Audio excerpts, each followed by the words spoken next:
Give me 1 second. I think I'm gonna suspend this by something. Hold on. That way I'm not doing shaky cam feed. I have it somewhere.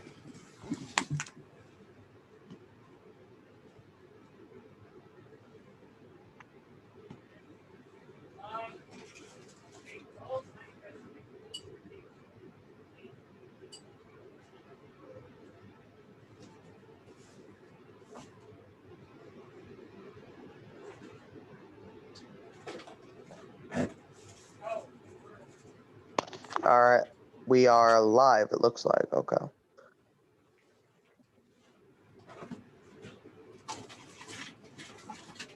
Everybody. I'm just gonna share the video around. So yeah.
All right. So, if you're ready, we can get started.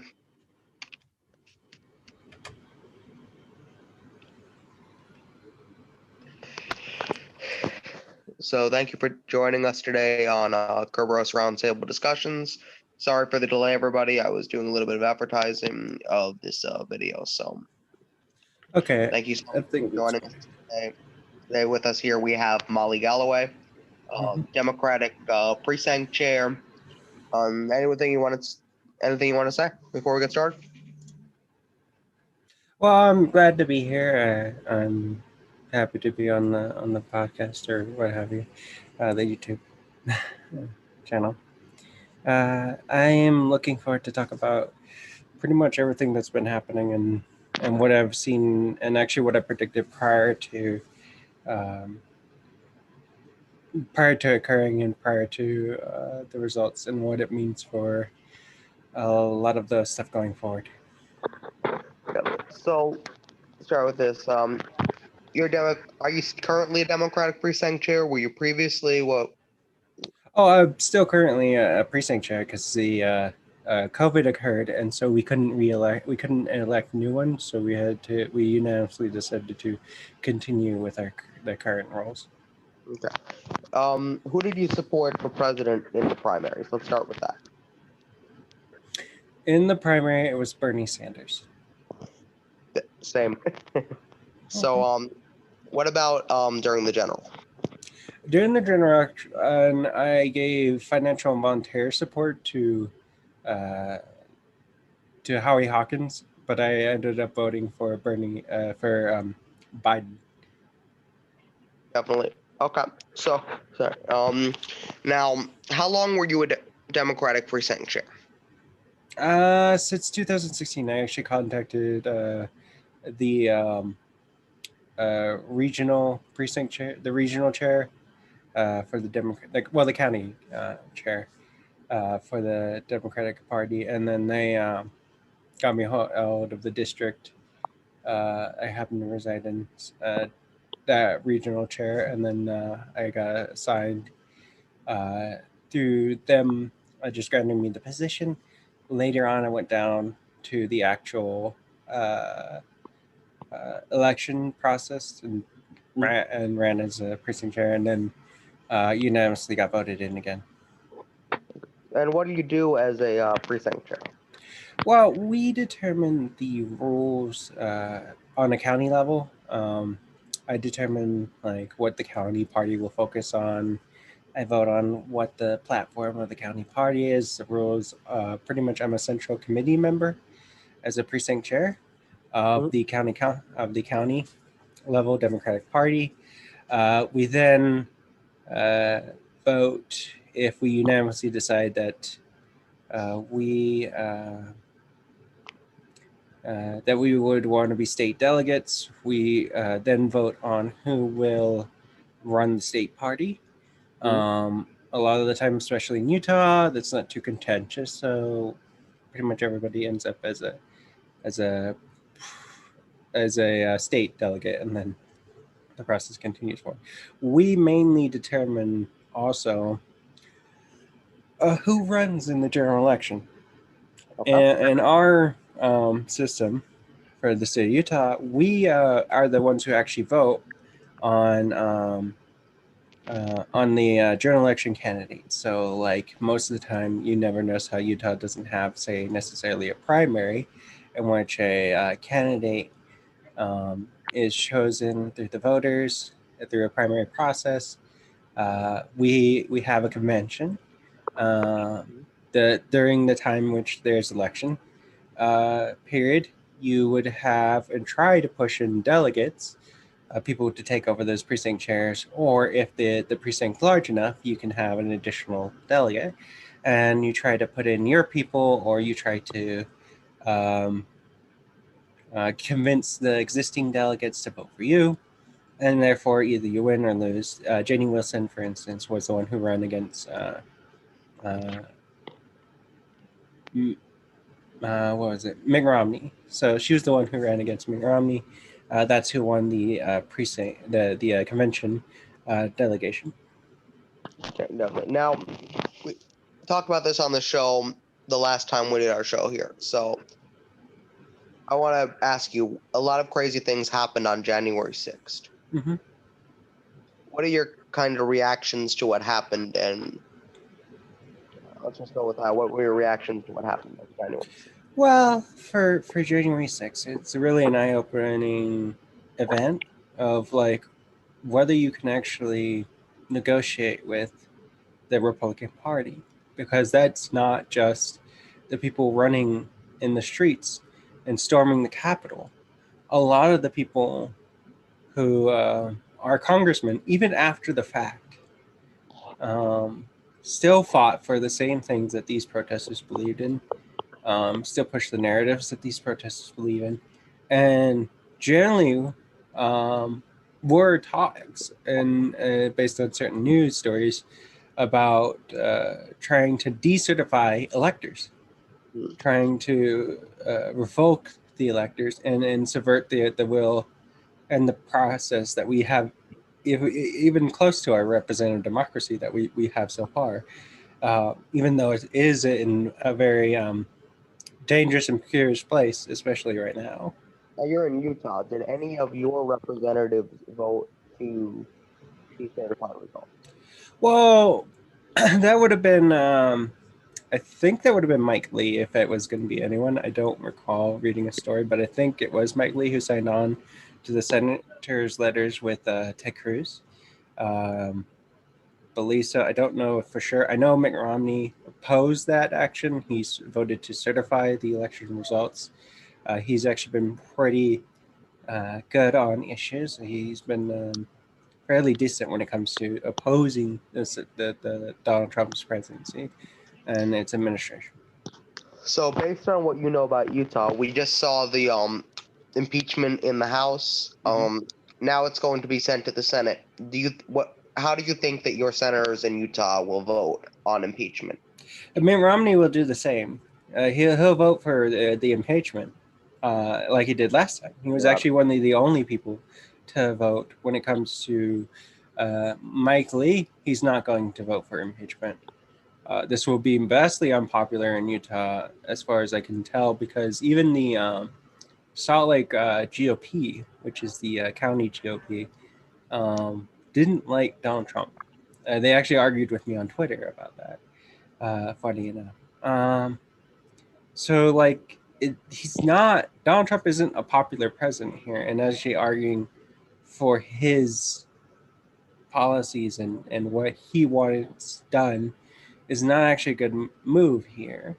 Uh, for the most part, it's why Bernie Sanders always got the most votes, and he always got the most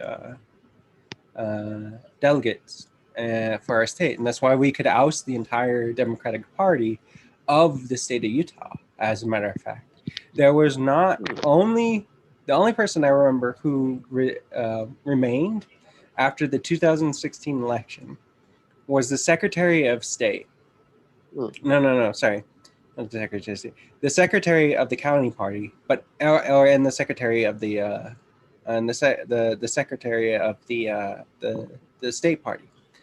No one else in that party, in our current party, was a party leader anymore. Like they've been ousted, they've been removed, and now they're completely changed entire seats because of that. That's just essentially how many votes that Bernie Sanders had gotten the first time he ran. So would you say that your state, county, local parties are more progressive than some other states with their leadership? I would say, yeah, it's more progressive than, say, Florida's Democratic Party. Georgia's a different story altogether, but they definitely have had some growth, and it actually has been very interesting watching Georgia. It's actually made the case even further for states like mine. And when I go up to the conventions and I'm argue for candidates and try to point and highlight uh, to why we need to go a certain way, um, that makes a very good case for that because it's evidence of election winning Mm.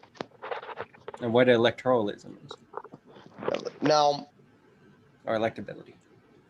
we have the I want to go back to the articles of impeachment a little bit. We have those going into the Senate. Mm-hmm. You need, I believe, 17 Republican senators to vote on conviction in order to get it through. Correct. I believe Think that's that correct. they're going to get that number, or do you think they're going to come up short? Well, they got 17 in the House or something along that line. I think it was 17 to 20. I don't remember exactly how many people broke way. I know Oh, no, Liz no, it was 40. broke ranks. Yeah, 40 people broke ranks, I think. Um, it's completely within the realms of possibility because you have Mitch McConnell, Hmm. who who I generally don't necessarily like, but he he does what he does. He does it by the books. A lot of the stuff that people don't like about Mitch McConnell, he's playing the game the way that the game is structured. He's not ever gone outside of the institution Hmm. to subvert like processes. He pushes the process as hard as he can. Um, so I would say that if you have Mitch McConnell on your side, Mitch McConnell is one of the most powerful Republicans in the entire Senate because he's the reason why um, we have the current makeup of the Supreme Court we do. Hmm. He alone ensured that no Republican broke ranks, not a single one broke ranks. Um, and he ensured that they kept in line when it came to holding their vote for the confirmation of Merrick Garland, who's now the attorney, or who's being pushed to be the I think it's the attorney general. Hmm. Yeah, so which is going to be interesting because that'll be definitely interesting to see how that goes. But Mitch McConnell, if you have him on your side, then you're going to have most likely the establishment Republicans. A lot of the Freedom Caucus will oppose this no matter what. They're very much obstructionist to anything. But the good portion of the Republican Party is still a part of the establishment Republicans and will follow what Mitch McConnell tells them to do. Now, do you think a lot of people think Mitch McConnell wouldn't go through with this unless he actually had the votes to push it through, and he No, knew no, that no. behind? It's with Mitch McConnell. His style of politics isn't a matter of does he have the votes or not. He'll get the votes. There is no doubt in my mind. So It's he a can matter. It's a matter of he'll make a choice and then he'll get the votes. definitely. Because if those politicians do not, and this is what a lot of the things got pushed, basically that made the Supreme Court change seats, is that if they did not go along with Mitch McConnell, they were not going to be senators for very long. Definitely, he definitely does hold a lot of power and a lot of the cards in the Senate. He is. He's also one of the people who gets the most donations uh, and donors on the Republican side. He does determine a lot of where those donors will go, um, because whoever he leans on, those donors tend to follow. Um, if he's leaning against somebody, those donors will go against that. If he supports, say, a primary opponent, which is very possible with Mitch McConnell, then those donors will go towards that primary opponent, and that primary opponent will get enough funding and enough coverage to actually win potentially.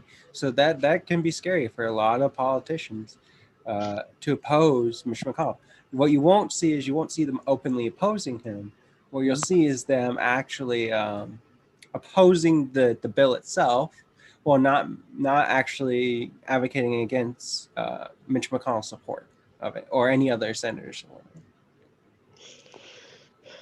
Definitely. Yeah. Now, do you think that the Senate has done enough during? This is going to be kind of a rhetorical Mhm. question. Do you think the Senate has done enough during COVID and the House for working class people and No. people struggling?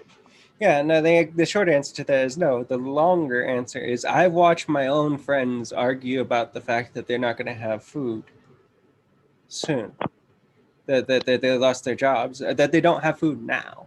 I had to send my friend.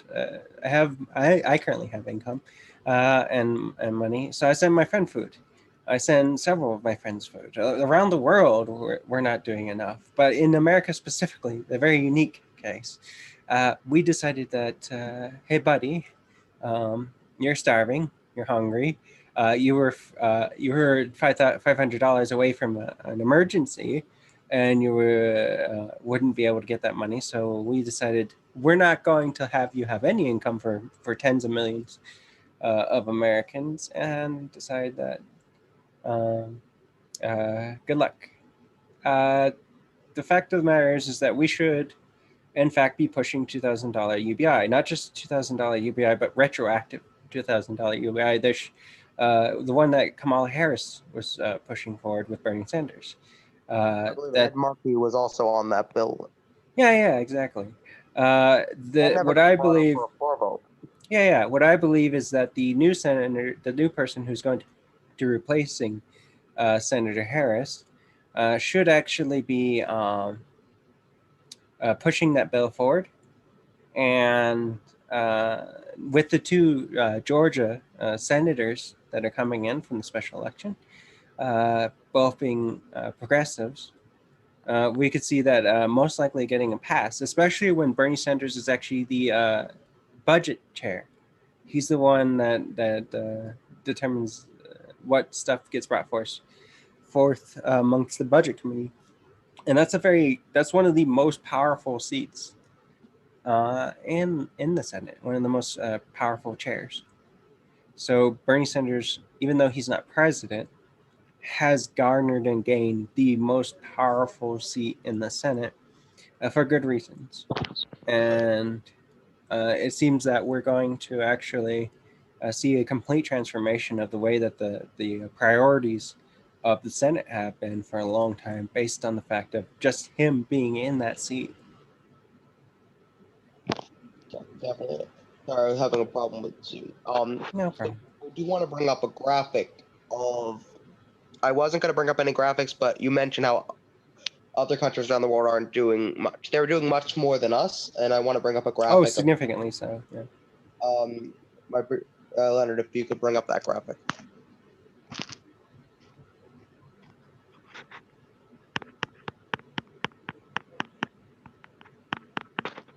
Now this is Australia, Mm-hmm. Canada, Denmark, France, Germany, Ireland, UK, and the US.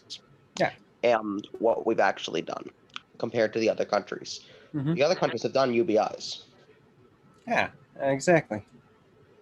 Now, those UBIs do expire in certain countries, Australia being one of them. I know that because one of my friends was getting very close to the edge of not having any food, and I had to try to work with them to help them get food.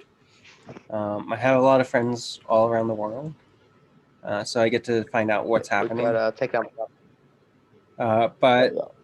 but yeah, this is um, the fact that we haven't done anything is an admiration uh, in the world, like an admiration uh, of grand proportions. The amount that the public doesn't quite understand that.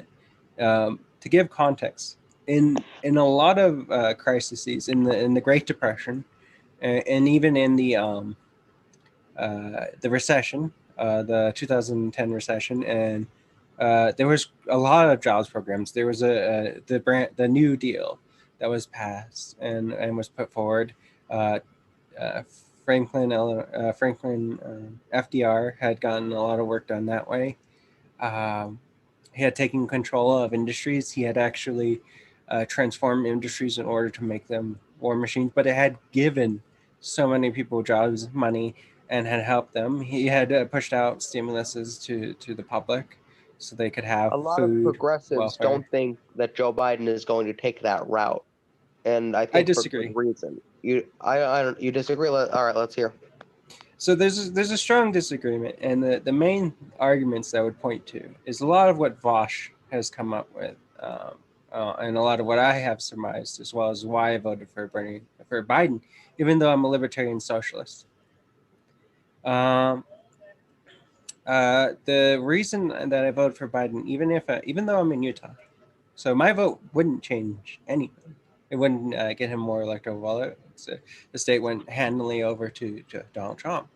The main point of me voting for him is to get him a mandate, because the more votes that he retains, the more of a mandate he actually possesses. Number two, uh, you should reward people when they do things that you want them to. Biden, unarguably, there is no actual argument against this. Biden has significantly shifted to the left. That you can look at his entire record. He has been economically conservative a lot throughout the campaign, throughout the primary, but when he turned into the general election, he massively shifted to the left. He went in Bernie Sanders' direction. He adopted Warren's educational plan. He adopted the language of the Green New Deal. He adopted uh, infrastructure, a massive infrastructure, $2 trillion infrastructure spending on our economy. And the difference that this makes is if Hillary Clinton had won, she shifted to the right. She would have actually pushed the Democratic Party further to the right, and we'd be heading more and more towards the proto-fascistic Republican Party. But because Biden shifted to the left and he won, that changes the entire electability calculus. It changes the electability calculus for his electability in their head is going to the left. If you see politician going to the left, vote for them. And in Georgia, this demonstrates this unequivocally. You had two senators, one that was more like Warren with Ossoff. Ossoff represented the more Warren side of the progressive, and Warnock represented the Bernie Sanders progressives, but they both were on the left. Ossoff even shifted to the left after the primaries. Medicare for all, for instance, he pushed harder on that. Uh, so we have absolute evidence that demonstrates uh, that going to the left is the Democratic Party's future, and that is how they're going to spend their money.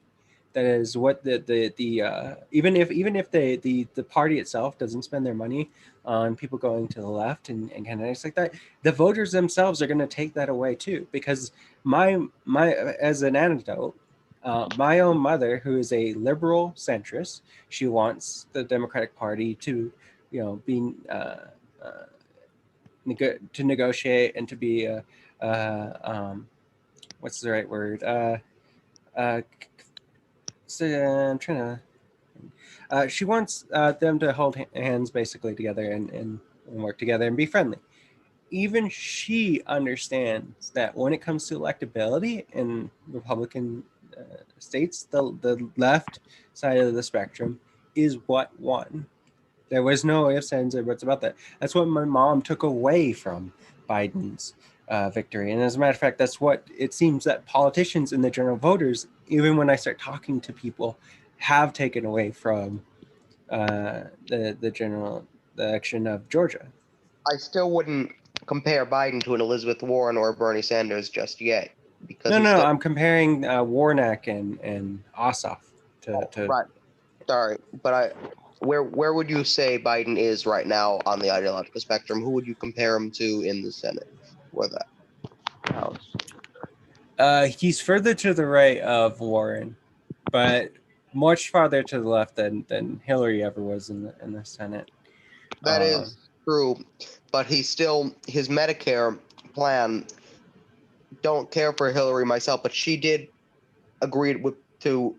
She did talk about lowering the age to 50, while Biden said he would only be willing to lower the age to 60. That's But that something not but moving on. but that's a different argument and conversation. When you're talking about healthcare, which is single policy that doesn't determine where someone sits politically, you have to look at the entirety of someone's actual, like, what is their policy plans. For instance, what is Biden's proposal on gun rights, or what is Biden's proposal on infrastructure or Green New Deal, or greening the economy, making the economy renewable, that kind of stuff.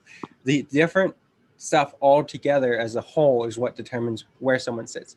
As far as that goes, though, um, the raising of the age, the lowering of the age, he still pushes out a public option, and he takes over where the Medicaid expansion didn't occur The issue for with free. that, though, is there's still going to be a percentage of people who are uninsured with the public option. Well, it depends. So even if that is the case, even if that is the case, uh, that still massively, significantly improves the conditions of everyday persons. Plus, we can then, instead of having a Kickstarter, uh, do, or whatever the healthcare funding, public health, the private sector healthcare funding that people have been doing currently. I think it was Kickstarter, or was it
Sorry about that. I just re-upgraded on Zoom, and it's still not registering that I have premium. So I see. I see. No worries. Make sure everything is good. Yeah. It seems it's all fine. Um, this over there. Okay. Uh, we can take it back from where we left off with the starting question. yeah, I mean, you were saying Biden's a little bit more has moved to the left, but do you think he's moved to the left enough significantly for where the country should be at now? It doesn't matter really whether Biden necessarily moves to the left in his own heart. It matters what his cabinet looks like, for instance. It matters what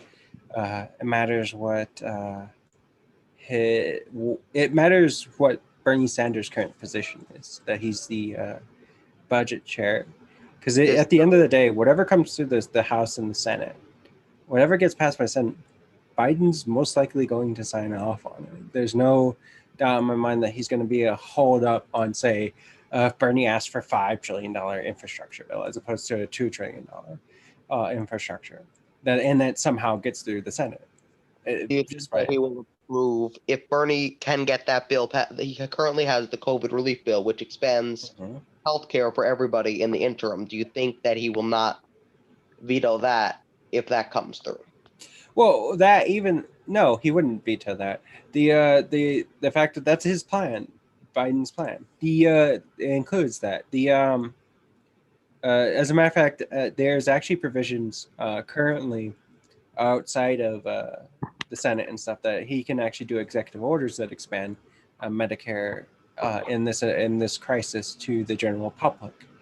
Um, that he can do, but again, this is you have to think of the calculus that Biden has to make in order to get more people elected and stuff like that. And the calculus is always going to come down to who wins elections. And the current people that are winning the elections are the people on the left. Ossoff won, and so did Warnock. And he won because he shifted to the left. That is what immediately those Georgia senators took away That is from that.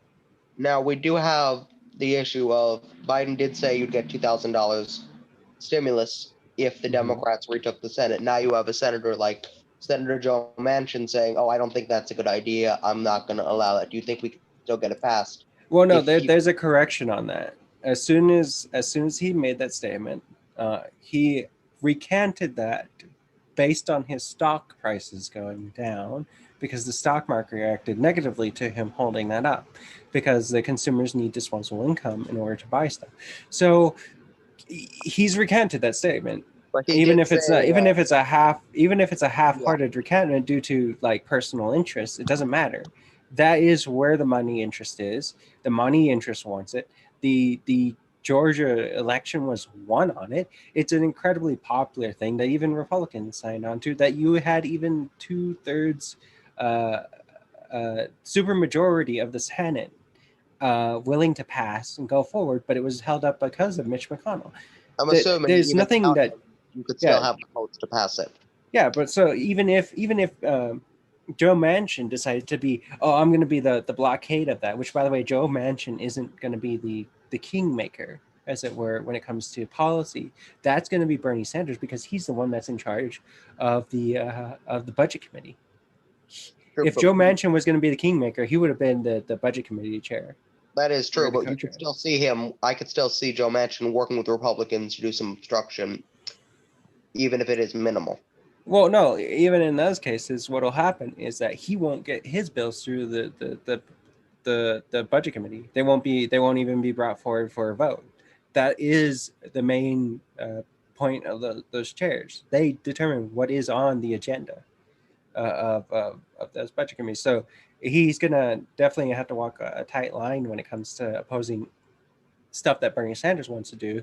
But at the same time, it didn't matter if Joe Manchin had actually gone through with this, opposing the $2,000 checks, even though they were popular amongst the entirety of the Senate, and then he loses. He would have lost any sort of like kingmanship when it comes down to it because he's already opposing and just being a stick in the road and a stick in the mud of and causing gridlock for no reason.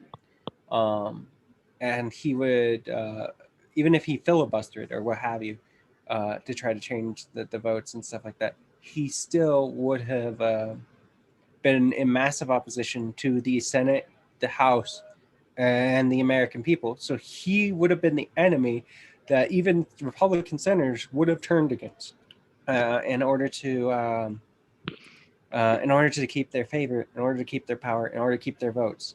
There was no way that Joe Manchin was ever going to be even successful in that because it was so popular and had the actual senators on board with it. That is, there is some truth to that, I guess, but I don't. What I want is I don't see the same agenda that a Bernie Sanders or an Elizabeth Warren would have done with a Joe Biden. The exact same types of agendas as those, I don't see happening with the Joe Biden. And a lot of people voted for Joe Biden just because he wasn't Donald Trump on the Mm-hmm. left. I've noticed. I've talked to a lot of different people on the left. They said if it was any other Republican, they said they would. A lot of them I've talked to said, yeah, I would have voted in third party. I would have stayed home. A lot of them only came out that I've spoken to because we saw Donald Trump on the ballot. Well, it's actually important to do outside efforts to get those third parties going, and I actually support them myself, both financially and through volunteer work and stuff like that. What I would say though to counter that is it doesn't matter where the president currently stands. It matters where the people stand.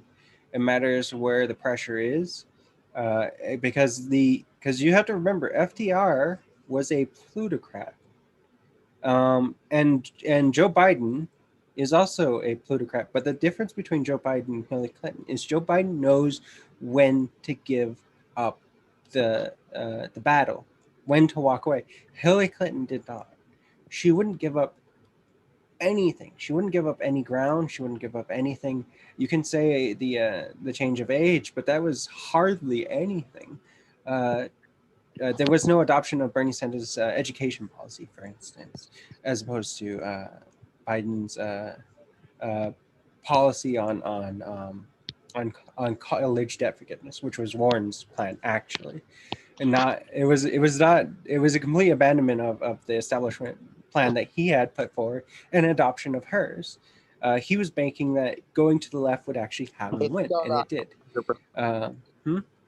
It's not 100% student debt forgiveness, which that's not his plan. He said something about $10,000 in debt per person. No. That's the stimulus debt forgiveness. That's the part where Warren had proposed forward, where she said that we should forget $10,000 of debt forgiveness. But if you actually look at Warren at the plan that is on Biden's website, is the actual plan for Warren. It is actually just copied and pasted.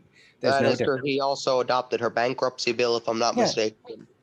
and then you have for instance, you have the gun rights policy that he has on his website is actually the plan that was proposed by March for Our Lives. He has moved to the left. He has shifted, unlike Hillary Clinton, when when people talked about, like, I was watching Tom Hartman, and he would say that if you had a parade, Hillary Clinton would follow. And the problem is that she was actually a terrible politician. She was very terrible at politicking and electoralism.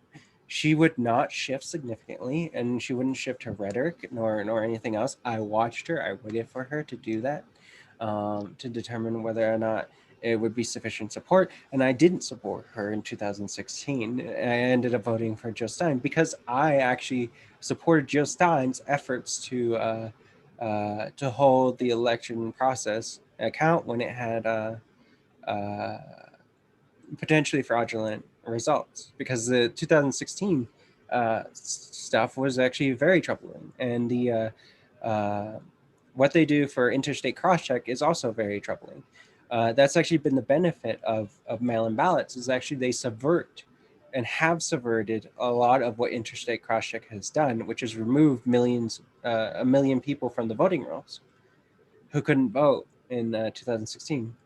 That's why in this election we had the largest voter turnout in history. Not not not the largest voter turnout in a decade or so. No, ever recorded in history. You can look it up. There is not a time throughout recorded history that had larger voter turnout than this year. The thing though is, I think it's not necessarily due to Biden shifting left. I think it's more so due to Donald Trump being about, if the lesson the Democratic Party might learn from this is, we can put whatever candidate, if they shift left a little bit or whatever it is, we can put any candidate we want forward and you'll vote for it. I don't think that's the lesson the party should learn from this. I think the lesson they should learn is, the reason Joe Biden won was because he was against Donald Trump. And not just because he was against Donald Trump, but because of Trump's response to COVID. I actually think that Well, Trump would have beaten Biden if it wasn't for his response on COVID, because Biden was such a weak candidate. well, he was close to losing before COVID hit massively. As a matter of fact, that was a game changer. But that tends to change a lot of things when you have a recession and scandal and Mm, hardship and family members dying. I had my own uncle who died from COVID, I'm sorry. so a lot of people know somebody impacted by this, or they know somebody else who knows somebody who's impacted by this. There was no way of working around that. But at the same time, it's not. It's better that the candidates shift to the left, even if that's over time, then be shifting to the right, because what that means is we're moving our Overton wheel back to the left. We're so far right that our Republican Party is a fascistic party, authoritarian fascistic party, or proto-fascist. So the fact of the matter is that the Democrats, even taking away, if they move over to the left in the general election, which the actual general election strategy used to be moving and shifting to the right, then that's good. That's beneficial to the public in general. And they didn't try the Pied Piper strategy this time because obviously nobody else was going to win against Donald Trump in the primaries because they couldn't. They may try it again, but we have people who are principled enough to come forward with the information that shows that that occurs. So most likely not, because they know that they may get caught or exposed, which is a potential benefit of DNC leaks, even though those hacks shouldn't have occurred because it's illegal. But the information that got out of that um, definitely puts people on their toes in terms of information and what they can do, uh, and makes them more wary to try what Hillary Clinton did, because that was one of the main things that fed into the narrative that she shouldn't be trusted. Now, when Biden started putting forward COVID relief packages, $2,000 infrastructure, $2 trillion infrastructure, and stay and basically being the staple of, well, you're going to get $2,000 checks and stuff like that.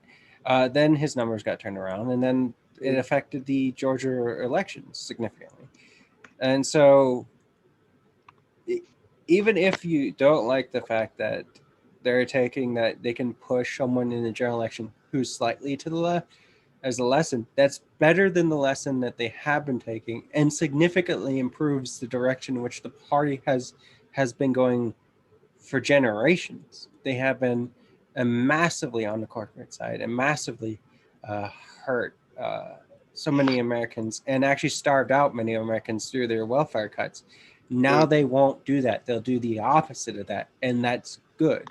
That's objectively good. I think we still have a lot of progress to make in that sense. We're not as left as we could be, and we could Mm-hmm. still be a little bit more left. Well, And there's I'm a libertarian socialist. I am the far left. So I agree. We can go much further to left, but I would rather the nation not have a fascistic dictator, because socialists die under fascistic dictators. Um, I will deal with liberal democracy, since we need that as necessary in order to oppose the capitalistic system, because liberal democracy allows us to do that. Fascistic dictatorships don't. They tend to murder a lot of people. But there are certain examples where even democracy can push out a fascistic leader. But again, that's why liberal democracy and our institutions being maintained to the effect that we can survive another day longer, and don't get the night of knives or the night of broken glass, or in our current day, the Proud Boys stomping through neighborhoods, breaking windows and businesses and destroying stuff. Um, so where we're heading currently, from my perspective, from a political theory perspective, is basically a reversal what has been occurring for years and generations. The Warnock could even be the next person to run in the Democratic primary as a senator from Georgia, which would massively shift the party direction, and the party would be massively comfortable with a Warnock style politician running, and he would have a huge amount of leg up when it comes to that. So it completely shifts, like the people coming in now, like Cory Bush, uh, who was backed by the DSA, who was backed by Justice Democrats, um, winning and replacing an establishment Democrat. These are the way in which the party has shifted, the way in which the politicians who actually have been elected have shifted. In Mississippi, I I don't remember even being a child in the era of Bush where that would have ever been possible, that a person like the first when I was 2016 and they were starting out on the election, the furthest left I thought was even possible was Hillary Clinton. Now we're having a person who actually was endorsed by the DSA, the Democratic Socialists of America, and for the U.S. Congress, and now we have very far left people regaining seats in the Senate. This is a massive difference in direction and approach than we have had in generations. Let me ask you: do you think that we have the Congressional Progressive Caucus, and a lot of I want to get it's a lot of the problems that I've seen that is not every single person in the Congressional Progressive Caucus is a progressive. Some people are also members of the Problem Solvers Caucus and other more moderate or right wing or centrist caucuses, and they're also in that caucus. The original intention, you mentioned the Justice Democrats, was for them to create their own caucus in Congress and caucus together, vote together as a block. Do you think that they currently have do you think now that they have the numbers to actually create their own caucus and be effective? I wouldn't agree that they should. I think they should instead do what they actually are very very good at, which is uh, uh, imbuing themselves in the current system. But I'm also a person who supports outside efforts and outside parties and that kind of stuff. So I support Howie Hawkins' method of trying to work on local levels, to speak to people's issues, to get those issues resolved, to work as like a labor uh, union group, and be very effective that way. But what I would say for the Progressive Caucus, they are actually shifting their rules and standards in which allow Progressive Caucus members to be a part of the Progressive Caucus. So I would say that they should entrench themselves in the Progressive Caucus, just as they have entrenched themselves in the Democratic Party, and basically change the existing system. These are these But people are the they can't have working. Hmm? non-progressives within that caucus. What do you do It about doesn't that? matter. It doesn't matter that they have currently. The rules change based on how many of your people are present in that caucus.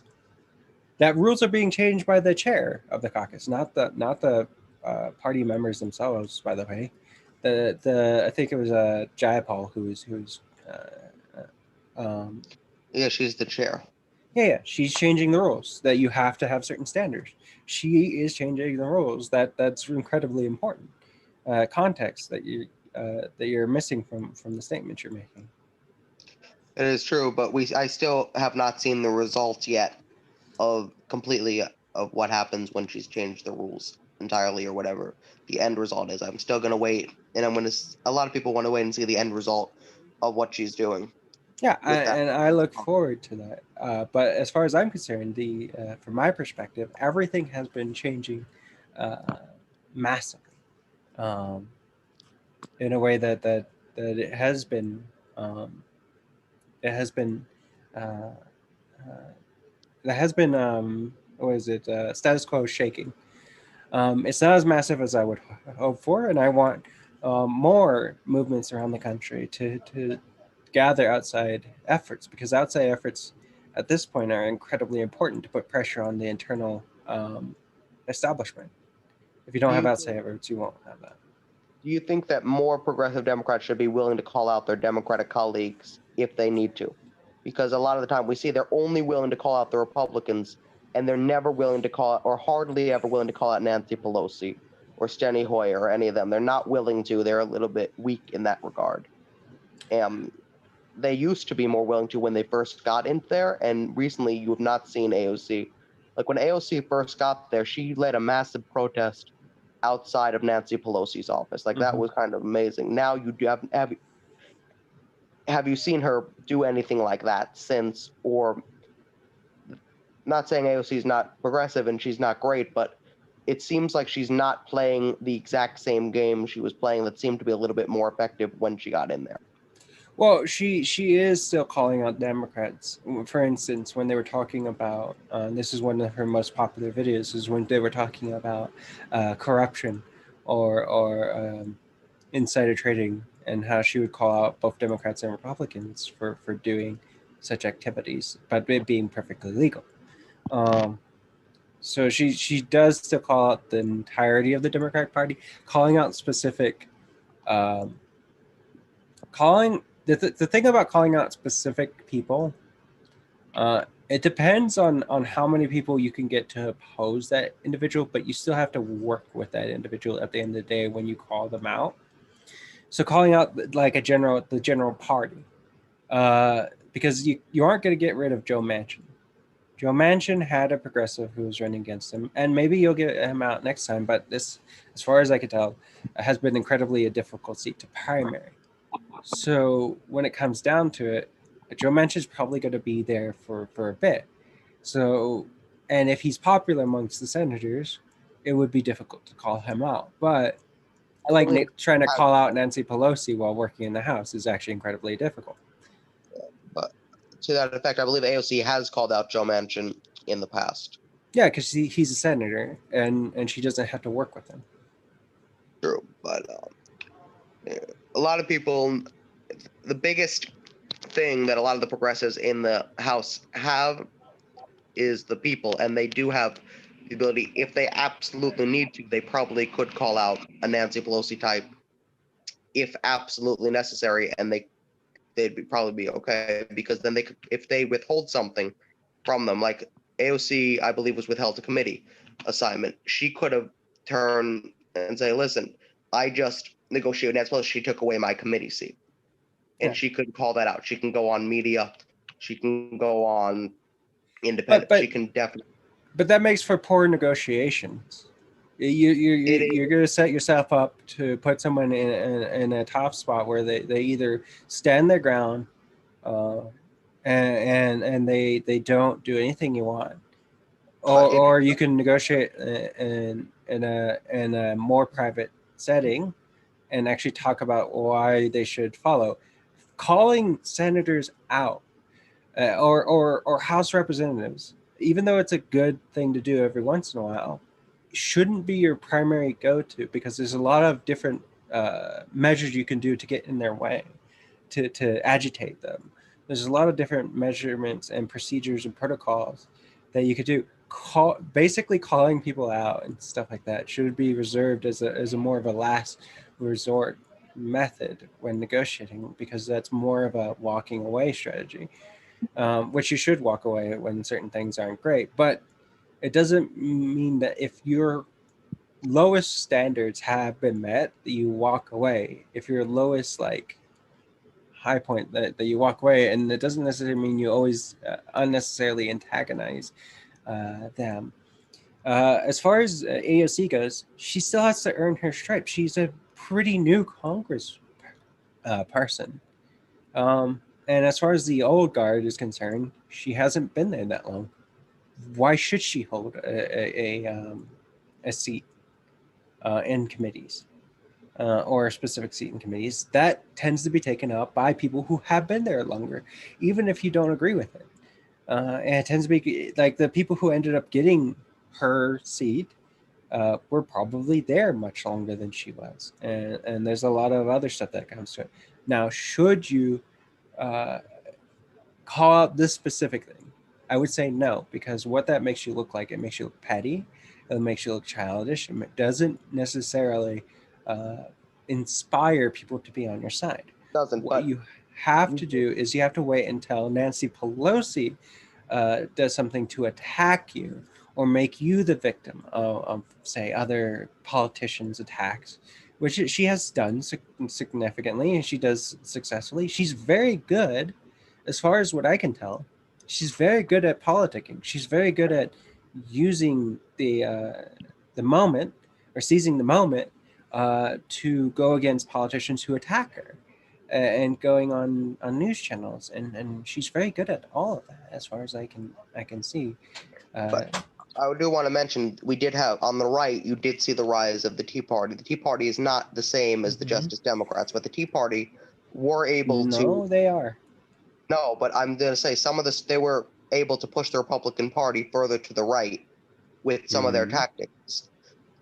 And originally, originally, so that I think that's something the Justice Democrats can learn from a little bit, being a little bit more aggressive than they are currently, because the Tea Party did get their mission accomplished and push the Republican Party to the right, as terrible as that is.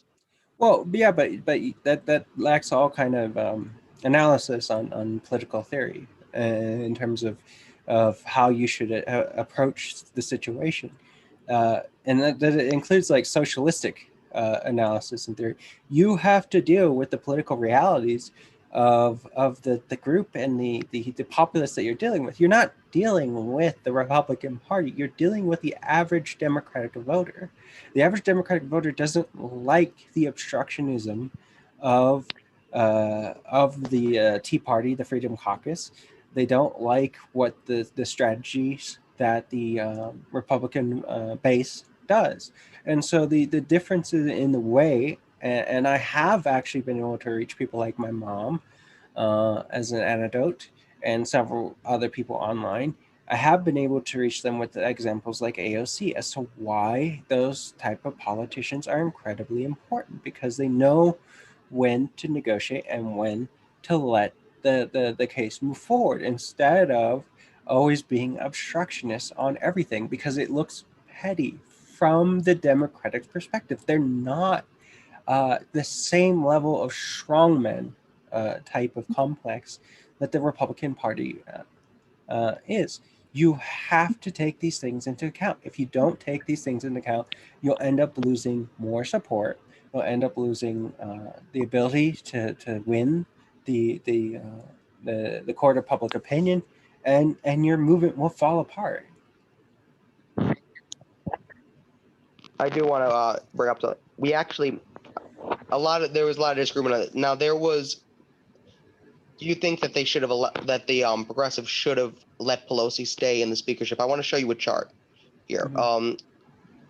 You could pull up this chart. A lot of people, Sure. there was a lot of disagreement among the progressive community what to do. I'm not talking specifically about force the vote on Medicare for all. I'm talking about there was a way to actually get a new speaker this time, and I want to show you this chart, and I want to Sure. see what your reaction is to this chart, because this is actually math that was done.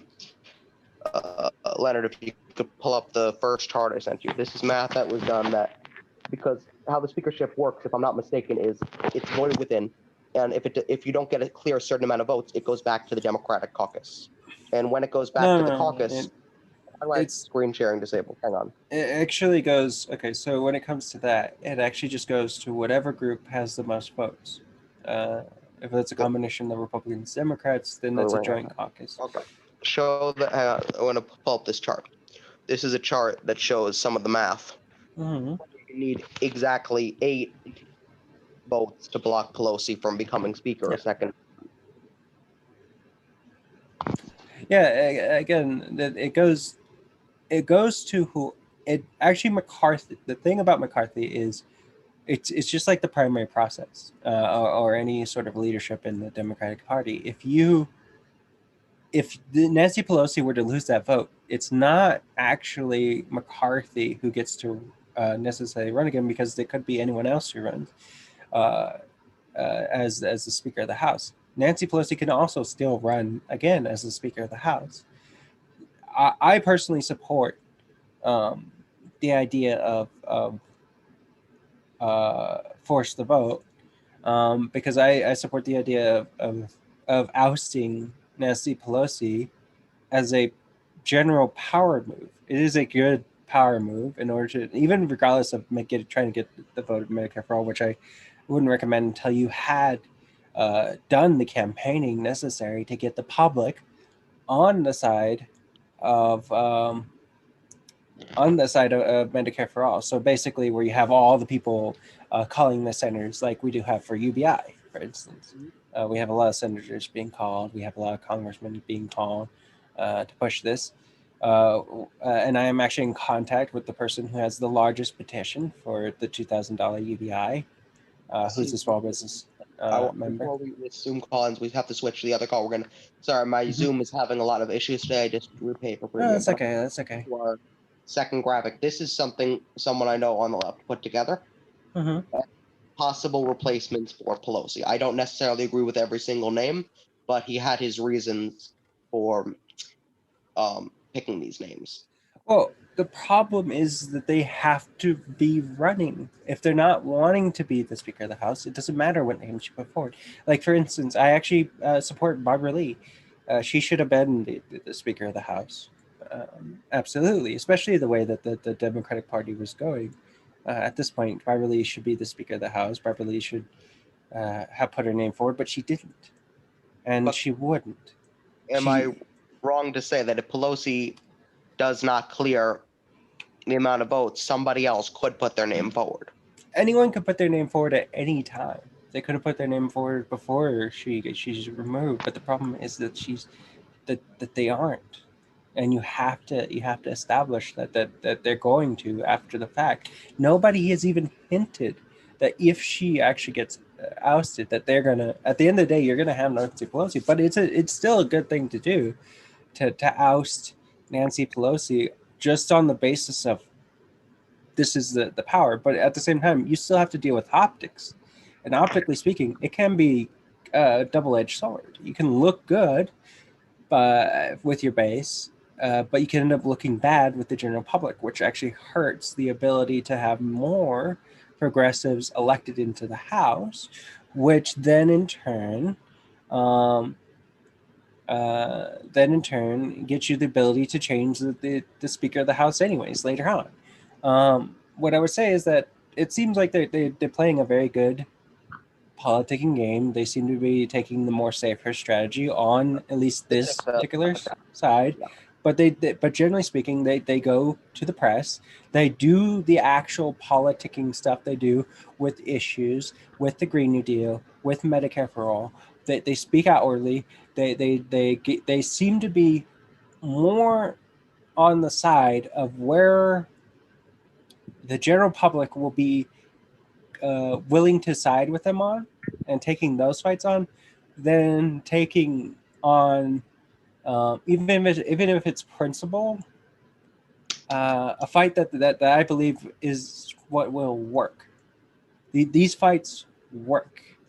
Simply ousting the speaker, and by the end of the day, you're going to have the same speaker anyways, may not actually work, and it may But there backfire is on a you. chance that it might work if you're lucky.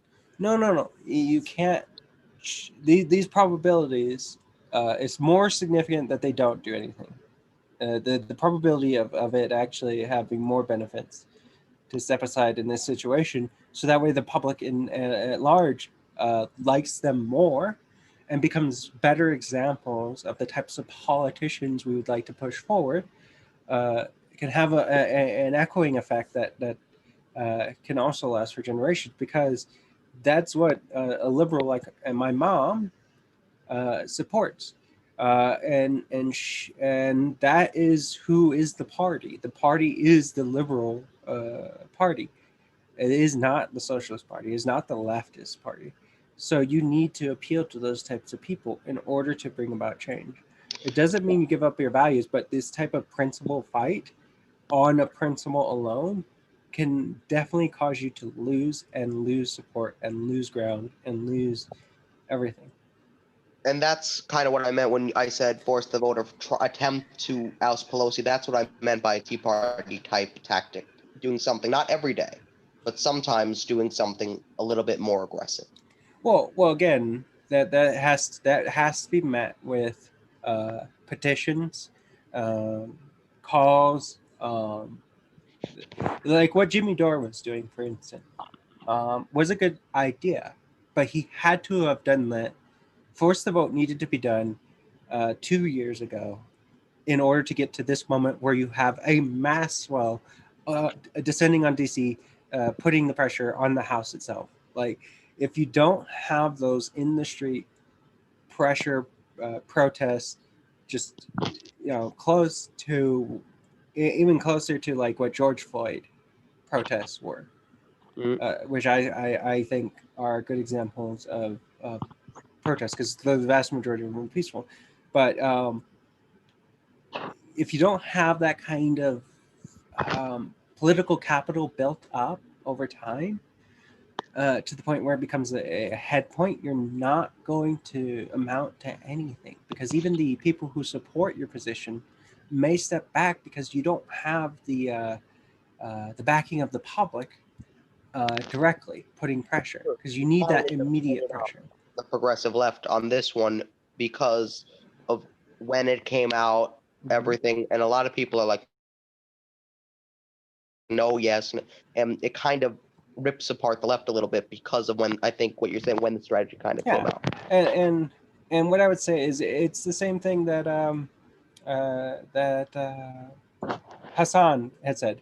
It's not a good look for. Basically, he joked about it, saying, I don't think this is a good strategy because, trying to pull the liberal woke scope, like, it's not a good look, sweetie, denying people health care. And it's like, that doesn't help your fight if you don't have the movement to back up the House representatives and put pressure on the existing House representatives in order to show not just who doesn't support it, but a massive swell of who does. Because if you have the majority of the Democratic caucus supporting Medicare for all in the vote, which is what you need, then you're showing that Nancy Pelosi is the obstructionist of this legislation. And if you can't show that, if you're not able to get the votes necessary to show that, which, by the way, you can actually make a list of the people who support it, determine if it has enough support in order to meet the majority of the party, and then fight Nancy Pelosi on that. Then you're echoing to the liberal crowd that, oh, she's the one that's obstructing. She's the one that's actually the one who goes against what these liberal said. Do you think there'd be more support? There may not be all this fighting or an infighting among progressives and socialists and leftists right now. I think we should rejoin and then ask that and answer that question. Rejoin and answer. Yeah. Mm-hmm.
Okay. So yeah, if you remember my question, I said, do you think if this was proposed earlier? Mm-hmm. Is a reactionary leftist. I believe that he's a socialist. I believe that he is on the left. I don't buy the argument that people make that he is a grifter, that he doesn't believe, and he's lying, and he's trying to sell something to people. I do believe that he genuinely believes, and he fights. And I've seen enough of his stuff to discern that. Um, and I've seen enough of his contact. There would have been a lot more on the right support, and he does counter what the right is trying to do.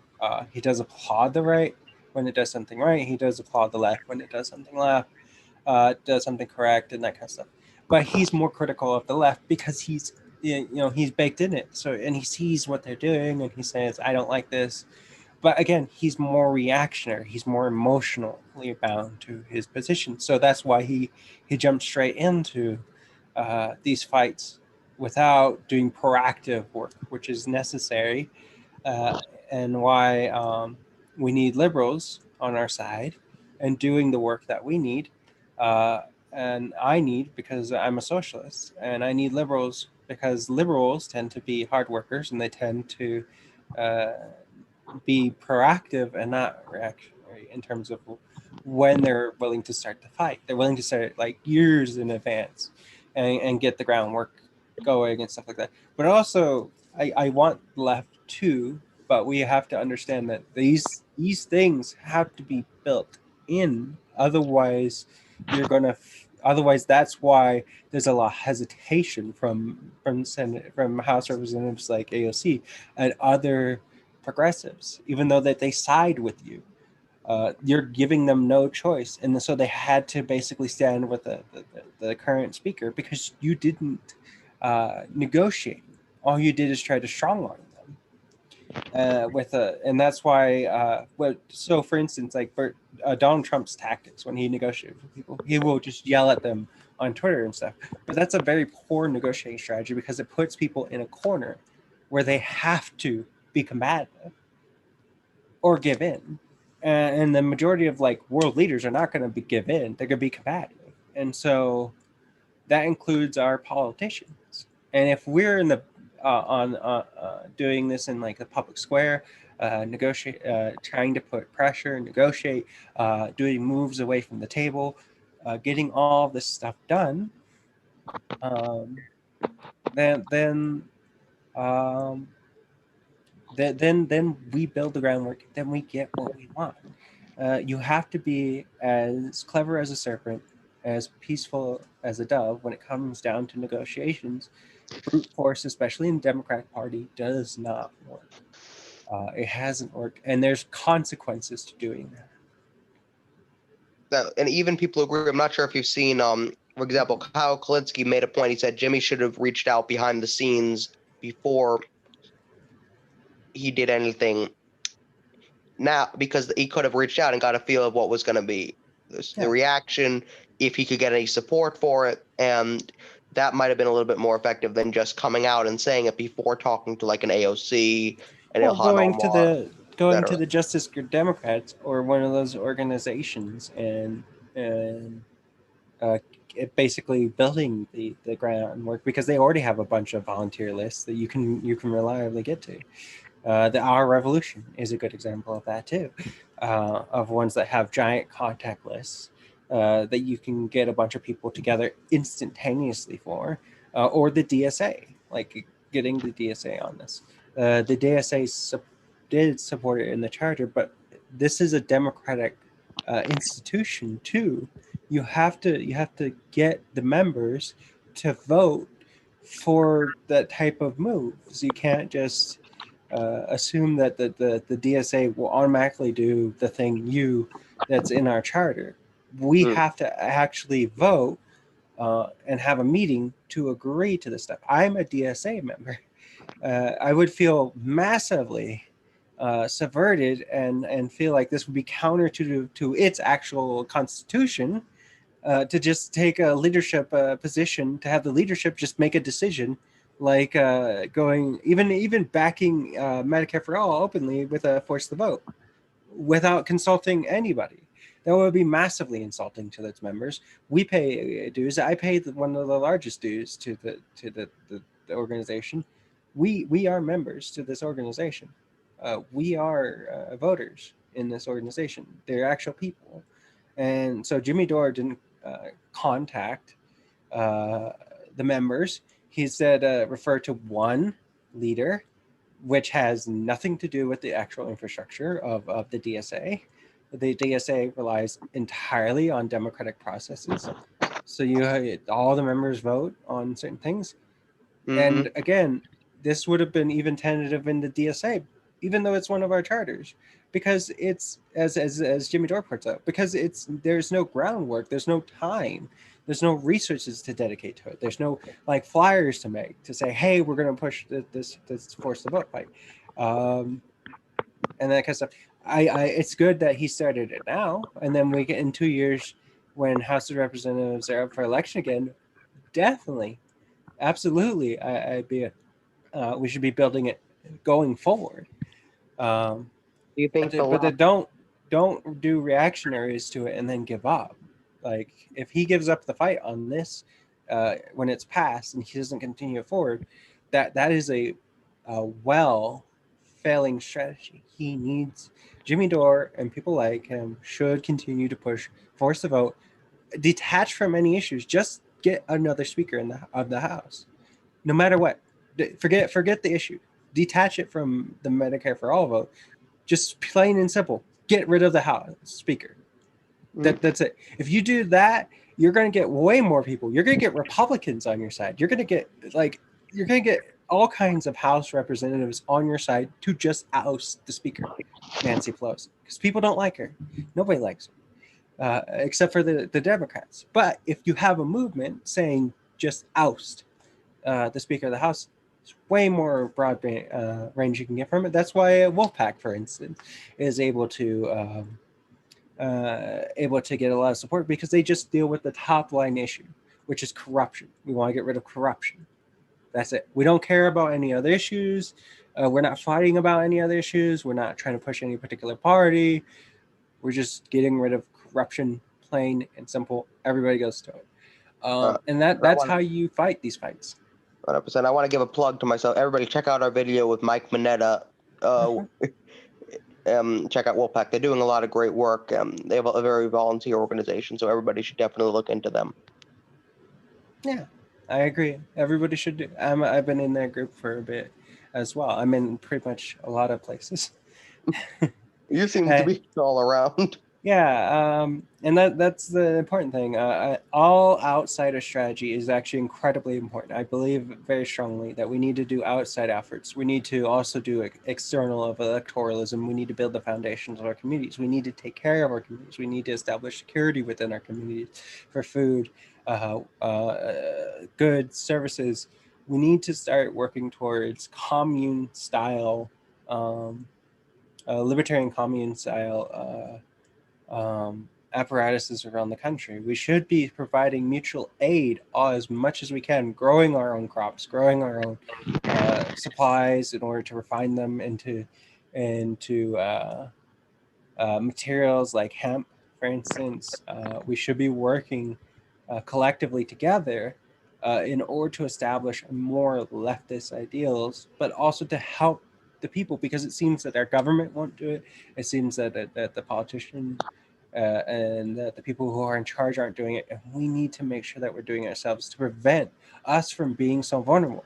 It's the complete uh, capitalistic individualism that has been pushing us forward that has left us so vulnerable to these struggles. That's the main thing I would push forward is that why are we hurting so bad is because we have no foundation in which to fall upon and we are not building that foundation and then in richer communities that can have wealth in order to establish these land and these territories that support our ideals, uh, and then and carrying that out to the poorer communities because that's what we should be doing. We should be helping as many people as possible.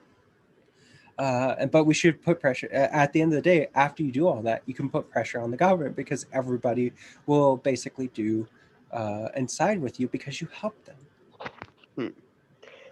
Do you think a third party can win an election on a local or state level? Local level, they've already won. There's several hundred seats that have been captured locally speaking by the Green Party and the Libertarian Party. And people forget, though, that in the past we have won on, well, not we, well, third parties have won on the state level. You saw Jesse Ventura in '99 take the governorship Yeah. of Minnesota, but Well, that was forgetting that, we had several third party people actually take presidential states. I think what was it? I'm forgetting the main third party person that ran. Paul Moose Party. I think you're referring to with Teddy Roosevelt. Well, Teddy Roosevelt for sure. He definitely captured a bunch of states, but there was one much further than that, more recent. The guy who argued about the deficit. I forget his name. Ross Perot. Yeah, Ross Perot. That's it. He also Ross. made it into the debates. Yeah. Ross Perot got into the debates, but he got into the debates because he was a billionaire or a millionaire. I think he was a millionaire at the time. They didn't have billionaires yet. Well, not as pervasively as we do now. But he had a huge amount of wealth. But he ended up taking certain states' electors because he got so many votes. He actually got. He's actually one of the most. One of the third parties that had gotten the most votes in a long time. I think he got 15%. I think I'll have to relook that up, but it was really high. The last person who essentially got a pretty high third party vote, uh, besides the Bull Moose Party, was actually the Socialist Party. Eugene Debs had actually gotten 5% of the vote.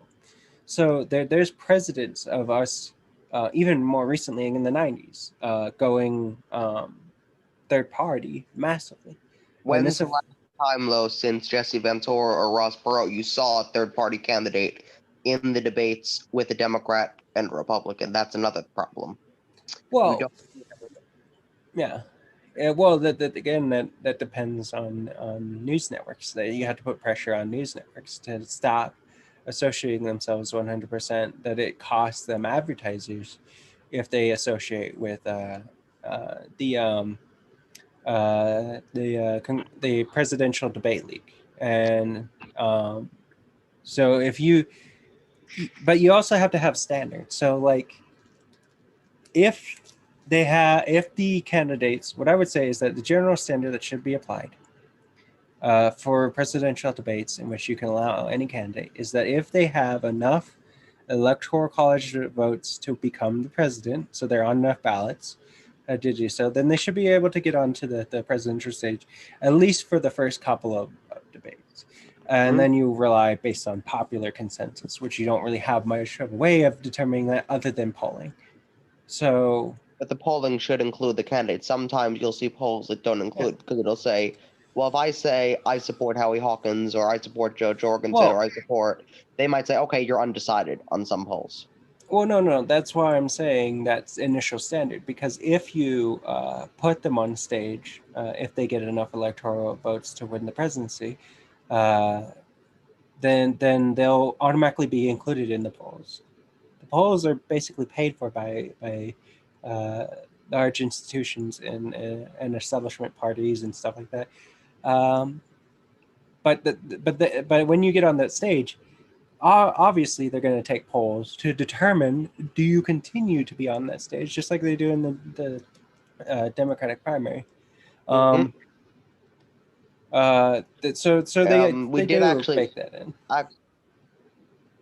I do want to correct myself. We actually did see a third party candidate on stage recently. We saw Lisa Savage in Maine on stage in the debates. Yeah, that is correct. That is actually correct. Um, so I want to start wrapping up now. We've been here for a little over an hour or something, so I want to wrap up a bit now. So, where can what kind of work you're doing now? You said you're connected to a few different organizations. Specifically, which organizations are you working with? Where can people find more about you? More. Sorry, where can people find out more about you? Just that. Well, if you want to find out the most about me, the best way to do that is to look up my Twitter at the Boom One on Twitter. But in order to contact me and that kind of stuff, that's the best way to do it. And that's mainly where I remain active in terms of like publicly speaking. In the back side of things, I tend to still be in the High Hawkins campaign and the Green Party, trying to help them to essentially doing the best I can where I can to help them build up their ground game, help politicians to run as politicians. Now, I have taken a step back as of late to help people online who are struggling, who are having health and mental issues. I've been trying to help them deal with these situations that they find themselves in. So I have taken a step back a little bit from the political scene. I still keep up to date on information, uh, but I haven't been as involved with the Green Party for that reason because I'm working locally to help the people that I can. Um, because they are suffering massively based on what's going on, and um, it's hard for me to talk about because it's a lot of people I know. I went through an entire Discord server that there were massive amounts of those people who didn't have a job anymore and didn't know where they were going to get food. 100%. Um, I get to see what depression, what the effects of the depression look like firsthand, um, and it's not great. One of the reasons why we need a UBI, why we need to right now, and why we need to get that next stimulus out really Yeah. quickly. Which, by the way, that should have been the one thing that should have been the forced to vote because that would have been way more popular and would have Actually, been easier to pass. And actually, there was both the House and the Senate already had bills sufficiently and had establishment support of both of those things. That's neither here nor there. yeah, nobody thought about that one. Mhm. Well, I have been working with the person behind the campaign to get the 2000K UBI. It's the largest current petition. It has over almost 2 million signatures. I have been not working with them, but talking to them. We basically started pushing more so when they were doing $2,000. When the conversation came up about the $2,000, Donald Trump said, "Oh, I want $2,000. This $600 ain't cutting it." And so we ended up telling all. Well, sorry, let me remove myself away. They ended up telling their people. I got an email later on that. That we should be contacting a congressman. Here's how to contact your congressman. They gave a quick link for that, and it gave your phone number, and you call this phone number, and you basically talk to your senator saying, "Back this bill. You need to back this."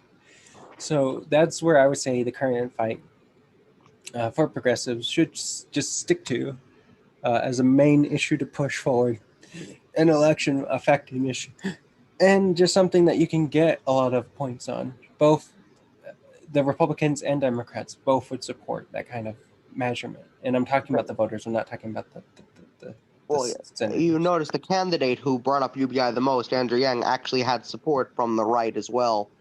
Um, which is Well, really yeah, Andrew Yang is a complicated political figure just based on definitely. his politics and But policies because I read his policies. they're very his policies for a lot of weird stuff too. I read some of them. Yeah, Well, his policy on what to do about the internet and stuff like that is very. Uh, it's more controversial than people think, yeah. to say But the he's least. actually running for mayor of my Mm-hmm. city, and he's actually proposing a UBI within the city. So that's actually interesting. I I, think that's I actually. I agree with that. He should do that. Um, I'm But not sure he's going to win against De Blasio. oh, De Bill De Blasio is not Blasio. running again. Oh wait, He he's not. De Blasio is not running again. He does not have a groundswell of popularity. He's probably the least popular, one of our least popular mayors in history right now in the city. A lot of people. I doubt that highly because you had the current lawyer that's helping Donald Trump was the Well, yeah. mayor. Besides him, I would say out of the three mayors that are currently still alive, he's the second most unpopular. Well, Uh, that's kind of like that's a very low bar to be fair to though. This is like you have three chances to lose. It's like, uh, I mean, we had four mayors about a year ago that were still well, living, Bill and De Blasio's not that bad no, he's not as a that bad. He mayor. actually came up with some really good ideas. Like he had come up with universal pre-K, He, which was really yeah, but popular. But he's unpopular because of the pandemic mainly. But he's doing the best he can given the fact that the state is actually the one who controls whether or not he's going to get resources. So, like, uh, I forget the name of the he was governor. still not the most popular mayor before that. A lot of the things is he implements things, then he doesn't completely follow through. Like we have universal pre-K, but he didn't implement it in the most effective way, and now in some areas you can't access it. So he has good ideas, but they don't always come to fruition 100%. Oh, So I understand that. But that's more on city council and whether there's pressure on a city council level. but yeah. So yeah, I think that's very important. I think New Yorkers could be very receptive to the idea of receiving $1,000 a month, especially in the middle of a pandemic. Oh yeah, definitely. We should be doing, but that should be where progressives are trying to push the fight the hardest, because that as the Georgia election shows. If you back just a simple policy in which it has direct and immediate tangible effects on the populace, this can alter and change entire elections. And as a matter of fact, is completely having echoes that is altering and changing the political landscape. And this has been tremendous. And this has been, from my perspective and what I've studied, even though I've never gone to college, I've studied a lot of political theory on my own time and worked on this. That's why I was a policy director of a candidate who was running in the primaries against Jenny Wilson. Mhm. We didn't win, but that's okay. That happens. Um, the fact of the matter is that um, we are seeing change occur. We're in the baked in the middle of it, so it's harder to like see that stuff because you're right inside of it. So as things change, it's just remaining the same from most people's perspectives, and it seems difficult. But from if we were outside of this moment, we would see this moment as a very strong indicator that we're shifting to the left, not just on a public side, but on a real, tangible electoral side, It and that definitely is fantastic. is. I mean, the thing is, when Joe Biden came out and said, um, when he gave messaging, he said, if we elect Warnock and Ossoff, you'll get $2,000 yourself. That's actually an economic populist message, something that he Mm-hmm. does well, that even he can do well with. Anybody can do well if they come out with an economic populist message, and that we need to see a lot more of that. I think Yeah, a lot yeah. more of that kind of And, message. and I think these single issues of, well, specifically $2,000 UBI is a good example. I prefer the Senate bill as opposed to the House bill because the Senate bill gives everybody $2,000. Uh, the House bill gives everybody who's an adult $2,000, but gives your dependents say $1,000, for instance. Hmm? I prefer that being the conversation, that being the general disagreement. 2,000 versus 1,000 for dependents, you know. But if we do that, that would massively change the way that this country would run. That would give so many different people the ability to start their own small businesses. That would give so many people the ability to survive this economic crisis. Um, and even though there's a cutoff, of course, in the Senate bill, there's a means testing. Uh, the vast majority of the population that needs the money is going to get it, and so that's okay. I'm okay giving up mean testing as an argument if like over 70% or like 90% of the country is going to get the UBI. That's a huge voting base. It doesn't I'm not matter. a fan of means testing either, but if it gets it out then fine, I guess.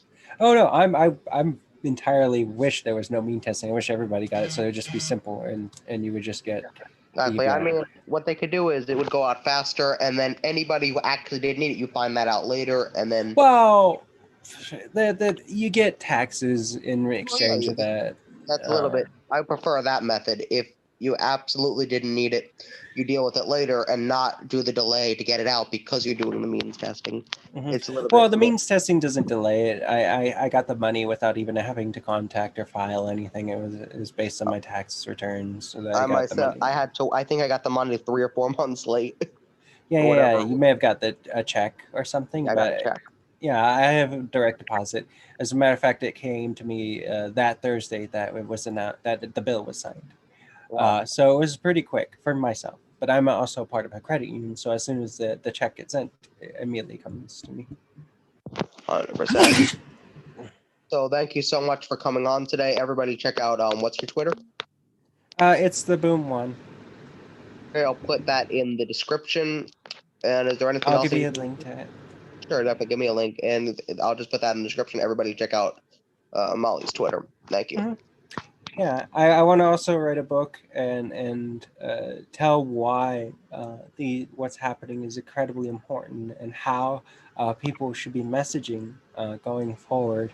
But I'll need to find a publisher and a editor to make sure that it's spell checked and all that kind of stuff. But I want to write a book to help people understand what certain messaging should be taken away from the developments of Georgia and what has been effective in terms of my communication with people in Utah, as well as people around the country. And because I talk to pretty much everybody who's online, whoever I meet, and it seems pretty effective the methods that I use to convince them that AOC style politicians are good for us and good for the Democratic Party and that kind of stuff.